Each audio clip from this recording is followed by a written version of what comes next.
Hello, I am Marianne Davis. Thank you for joining me for this special Women's History segment of Nevada County Now, where we are exploring the lives of women around our community who are themselves making history.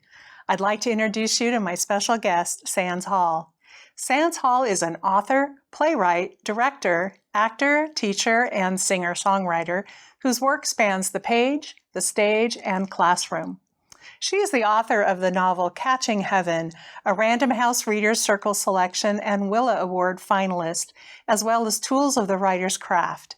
She has also written an award-winning memoir, Reclaiming My Decade Lost in Scientology, and an award-winning essay about Stegner's plagiarism of the work of local writer Mary Halleck Foote. Her plays, including an adaptation of Little Women and the comic drama Fair Use, have been widely produced, and her directing and acting credits range from Shakespeare to new works. She is co-director of the memoir nonfiction program at the Community of Writers and leads workshops there as well as for other national and regional writing conferences. Welcome, Sands. Wow, I'm so touched by that introduction. Thank you very, very much. Thank you for being so amazing. That was amazing. So got it all in there. So I did it somehow. You have nothing left to say. No, it's like we're done now. Well, I want to know what inspires you? What motivates you to do all these wonderful things? You know, it's a great question because I think there's kind of this roundabout answer, which has to do with many, many years ago when I was a wee thing living in New York City, pursuing my career at the time as an actor and a singer-songwriter. Friends of my parents came to town, and as friends of your parents are wont to do, they took me to dinner. And, you know, at the time when you're young, you don't realize what an incredibly special thing that is. And now, you know, you try to do it for your own nephews and nieces or whatever. And I was in the throes of my usual, I want the meaning of life to basically be romantic love. And romantic love for me seemed to be tragic. You know, there seemed to be something I'd confused, I think, romance novels with the art, the romantics period, so which was dark and stormy and, you know. So I wanted to know from these people who took me out for a lovely Moroccan dinner at a very fancy place what the meaning of life was. Literally, I asked them that question. And I remember this lovely man said, "Stay busy." And at the time, I was so disappointed in it because it felt to me, it smacked of just worthless life. And of course, when I look at who this man was, he had 2 terms as the mayor of Sacramento. He was an art collector. He and his wife were very well off, and they spent their money doing very good things for things like the Crocker Museum and other wonderful Sacramento efforts. So I realized when he said, "Stay busy," it took me a while. I understood, like, don't wallow. Don't go into these little dark places. And then another short thing that happened many, many years later was a friend of mine. We were, you know, chatting, and she basically said, "I get up every morning and I throw off the covers and I say, I can sleep when I'm dead." And I get up and do stuff. Well, both of those things for some reason have worked on me. And it feels like what's happened is I love to gather people together around the arts. And I realize that what that stay busy is about how important art is in our lives, that it is through reading, it is through watching on whether it's our television or on a screen or in a theater, we get to, or looking at art or listening to music in Concert Sierra, something shifts in our consciousness that doesn't shift, it can't shift any other way other than the incredible empathy and compassion that's demanded by art. It moves us. It makes a difference. And so I think what I've ended up wanting, a lot of it's around words for me, words, whether I'm a singer-songwriter, that's music as well, but certainly all the playwriting and the directing and the writing and the teaching, it has to do with the power of words to shape. And I think that's sort of a longish answer about what motivates me to throw back the covers and say, I can sleep when I'm dead. It's like get up and do something in this world while you can. I am involved in local politics to a certain degree. and I believe in it, and I march and I do all that stuff. But I also think there's just this intrinsic getting up every day, and with every action you make, try in one way or another, trying to make the world a better place in some way you can. Like, I'm just insane about, I have now gotten this thing called Ridwell, which is this place that sends you little bags into which you can put a whole bunch of the stuff that recycling won't take. And the degree of pleasure that Ridwell, it's so cool. And the degree of pleasure I take in putting the little weird pieces of plastic and the stuff that can't be recycled, that I know is going, they send you a little form that tells you what it's going to be made into. It's just, yep. So little things like that, right, that just delight me. So that's not particularly art, I suppose, but it delights me all the same. If you make a mosaic with That's it. true, if they do, right, exactly. Right. Wow, it's just all these things that you do, you're so talented and so gifted in. So thank you for sharing that with the world. Thank you very much. Thank you. So is there a woman from history in particular that maybe inspires you or somebody you look up to? Again, it's such an interesting, there's so many, of course. It's an impossible question. But I think I'm always been incredibly struck by Elizabeth I. She was such, in a way, an improbable queen because of the history of Anne Boleyn, being beheaded, and she was kind of basically disowned, and then her father, married 400 other people and put them to death as well. And so, but somehow she makes it to the throne, and she rules for 45 years. And she calls herself the Virgin Queen. She never marries because she realizes at some point that's going to, in the era of that, especially for years and years and years and decades and centuries, to marry someone meant that you handed over your ownership of you and your body and your finances and everything. So, but she surrounded herself with really smart, sly, clever, sometimes dreadful men because that was the political situation she was part of. So I have a lot of admiration for her ability to make her way through what was especially then very, very it was a man's world, and that she somehow.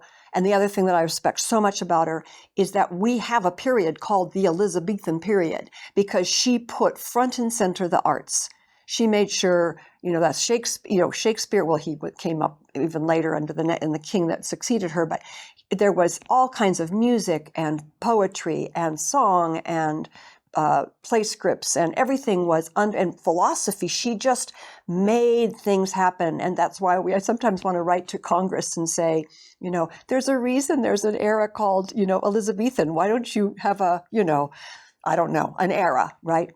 And then the other person that comes to mind pretty powerfully, a very different woman, is a woman named Elizabeth Cady Stanton, who was one of two women, well, there's numerous, but especially that were really in charge of putting the fight for women to have the vote on the map. And I am constantly struck that Elizabeth Cady Stanton and Susan B. Anthony both worked all their lives for women to have the vote, and they died before it came to pass. And I'm also struck by the fact that women would not have the right to vote if men had not given it to them. And that is something to really bear in mind. And right here in our very own Nevada County, Aaron Sargent, who was a really good friend of Susan B. Anthony's, and she and his wife, Ellen, was very good friends. And Ellen started the first suffrage organization here in the county, in this part of the county. But Aaron Sargent was the man that put what became the 20th Amendment onto the ballot. So it's really wonderful to remember that. And it's also, of course, terrifying that we had to hand over that. So Elizabeth Cady Stanton, I just love, she had 7 children. And yet in her vows at this time, she got married in 30 something, maybe 50 something. She took out of the marriage vows the phrase, obey, because it was code for you can have sex with me anytime you want. Oh, dear. And her husband had to agree to that, right? And I sometimes think, what ribbing did he receive? What jokes did people, and yet 7 kids. 7 children. So there's this other wonderful aspect to her, right? That just is quite delightful. And yet she fought so hard for us to have the benefits that we now have, which is being able to voice our own opinion and go to the ballot box, which I wish more young people especially understood what an extraordinary thing it was that we won that ability, that capability. It's such an honor and a privilege to be able to vote. Oh. And for people who don't, when so much was given up and fought for. Oh, it's an amazing tale. Yes, It's an yes, amazing yes. tale. Wonderful. So, Sands, I'm sure there are things that weren't listed in your bio that people may not know about you. Is there any little tidbit of fun that you can share with us? Well, I suppose it was listed, but I think what's interesting is that sort of 7-year bout with the cult/church of Scientology, and the 3 years it took for me to be sure I wouldn't return to it. And that's what my memoir really tries to address. It's what makes an educated, I hope faintly intelligent person become involved, and try to take the reader along on that journey. But I suppose the other thing is, I suppose I would say I love my Kindle. I'm one of those that doesn't mind that it's not an actual book, and I love that I can carry around a lot of books on it. I love that sense of wealth in my little Kindle.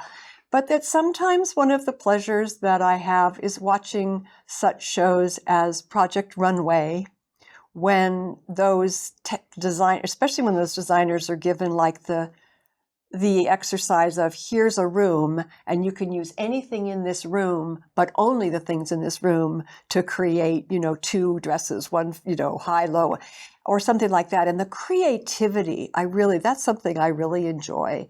And I think also in that same category, when I'm looking to step away from too much drama, is, Great British Baking Show. That's a good one. It's a good one, I love it when my mother was going through sort of changes in her life and getting older, and she would get so upset by the news, and she would just be distressed. We learned, and dramas would not work. Comedies sometimes wouldn't even work. So we thought the Great British Baking Show will be the perfect antidote to that. So we're watching away, and we're sitting side by side on the couch, and she said, "Sands, get up there and help them, help them." I said, "Mom, I have no idea what you're talking about." She said, "You know how to do that. Get up and help them." So that wasn't very relaxing for her either. It was a very sweet and beloved moment with my mom. Yeah. Do you still have your mom? No, she No. died quite some time ago now. But Yeah. yeah, she had a good long life, lived to 96. So That's wonderful. Yeah. So you have some longevity to look forward to in hope your so. family. That's great. Absolutely, yes. But a great example of a great woman, who just, she lived her life well, and it's really lovely to have that in front of us, our mothers. Great role model, isn't it? Yeah, Yes, exactly. absolutely. It feels very strange to have this conversation without reversing the questions, I just have to say. But Maybe another time. You can sit and interview me. Yes, Okay. absolutely. That sounds great. Well, thank you so much, Sands. I really appreciate it for sharing your story with us today. And it sounds like there's so many things about you I don't know, and I need to learn more. And I want to read your memoir. I think Thank that would you. be fascinating. Thank you very much. So thank you for watching this special Women's History segment of Nevada County Now. Make sure to check out our other interviews. Our community is full of amazing women.